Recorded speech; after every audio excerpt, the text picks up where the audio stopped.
What does that mean for the price of Bitcoin? What is your projection there? Over time, it will go up. Yes, I got that. How high? Care to give me some kind of number? Yeah. I think that if you look at the $500 trillion monetary planet and the $1 trillion, crypto asset fire burning in the core, you can expect that will continue to expand. It's been expanding pretty rapidly. I think it'll continue to expand as it absorbs the monetary energy of the other store of value assets. So it should slurp all of the energy out of, or large portions of the energy out of the precious metals and then out of monetary indexes and broad money equity ETFs. And so there's no reason why it shouldn't go from $1 trillion to 10 trillion to 100 trillion. Over what time frame? I'm not a trader, so I don't guess by the week, by the month, even by the quarter. I mean, for me, a decade, is a target.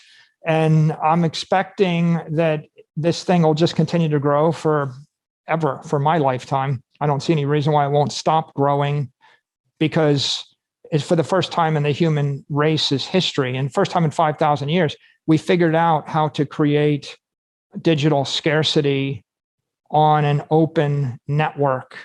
That's a one-time invention. And the protocol itself is like as profound as English or Arabic numerals. It's like once you've got a way to do arithmetic with Arabic numerals, how long will that go? Well, long time. 400 years so far, I guess, in the Western world has been going. So I don't know why this won't just continue to grow for hundreds and hundreds of years as a protocol. You mentioned ETFs and you mentioned scarcity. And we could be seeing Bitcoin's ETFs approved in the US. And there is some argument that with Bitcoin ETFs, you'll have more Bitcoin derivatives, a bigger Bitcoin's futures market, and that could ultimately create paper Bitcoin, which could take away from the scarcity of the Bitcoin market. Do you see that happening? I mean, what is your outlook on the impact of potential Bitcoin ETFs and Bitcoin derivatives being approved? I think it's natural that you're going to see Bitcoin is the solution to everybody's problem.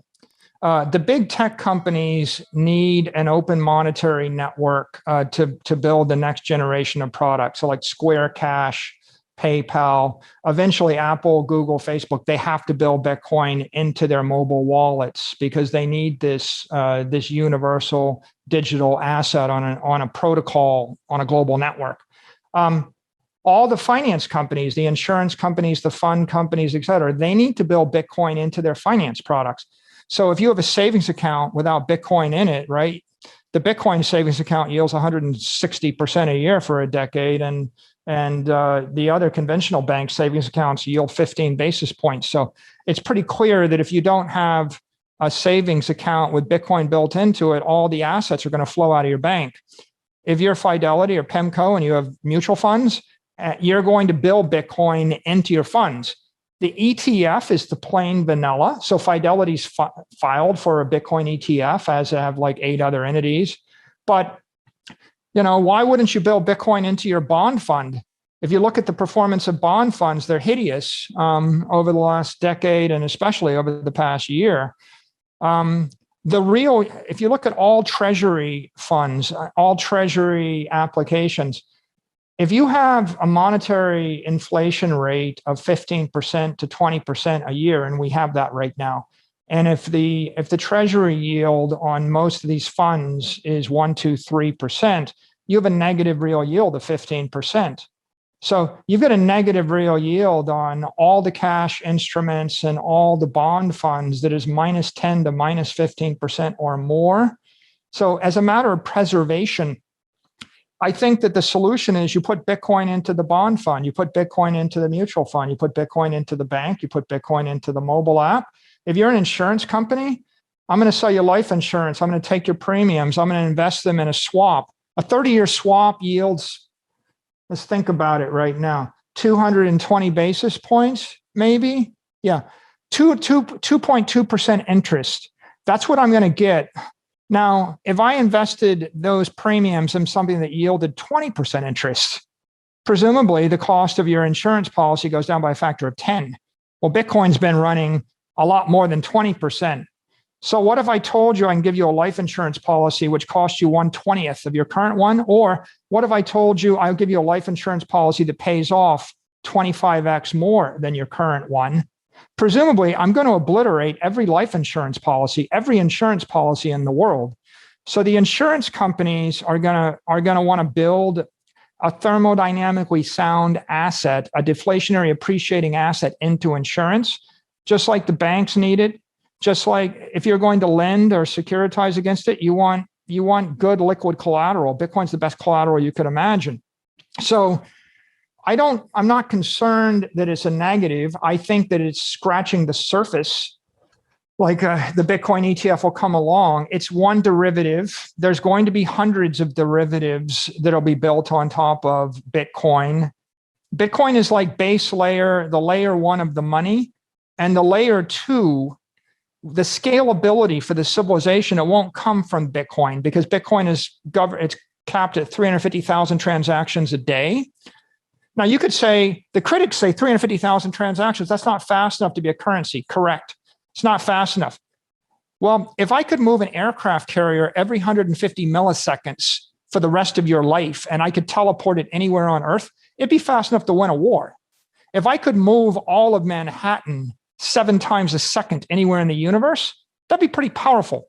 So what Bitcoin is a settlement network to move blocks of $1 billion of energy 7 times a second between PayPal and Amazon and Google and Facebook and JP Morgan and Fidelity and Zimbabwe and the government of Turkey, right? And the government of Japan and the Bank of China. That's what that is. And it scales because we go from moving 100 million to 1 billion to 10 billion to 100 billion. If I told you I can move all of San Francisco in 130 milliseconds anywhere in the universe, well, you would think that's pretty cool. But if I said to you, oh, I've only got 7 transactions a second, Visa runs fast, you say, well, that's pretty crappy. It's just a question of what you're moving. So when you think about it like that, what you see is the settlement network is the granite upon which you build the 21st century economy. The application layer is PayPal and Google and Apple Pay and Amazon Pay and Fidelity and your life insurance policy and the ETF and maybe it's like the city of New York borrows $10 billion, buys Bitcoin and eliminates taxes forever to the benefit of everybody in New York. That's a derivative, right? That's right. They could do that. Turkey could go and they could buy $5 billion of Bitcoin in their central bank treasury, and then that would be worth 50 billion over the next 5 years. And they could strengthen their currency, and 50 million people in Turkey would, in essence, have a Turkish lira, which is a derivative of Bitcoin. So you're thinking about how does the world scale, right? How do you scale this thing? Most people, they get it wrong. They think, well, it's got to scale on the base layer. They're just tragically uninformed. We don't need to scale on the base layer. You want to fix your country like Nigeria or Zimbabwe? The way you fix your country is you buy $2 billion, $3 billion worth of Bitcoin and you issue currency backed by the Bitcoin. That is the Bitcoin standard. And every one of your citizens stops starving to death and they live a decent life. So I think that you're going to see that everywhere. Right. And it's a race. Well, who's the kingmaker?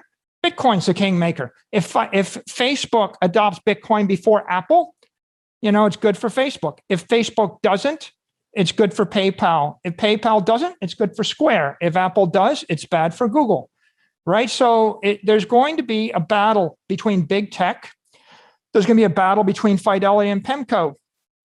Which fund company? There's going to be a battle between the insurance companies. Who do you want? The insurance company that gives you, like, what if I just collected $1,000 once and the life policy was free, no premiums for the rest of your life?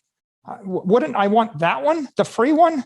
Right. So in every single industry, the way that you win is you adopt a thermodynamically sound monetary network as the underpinning.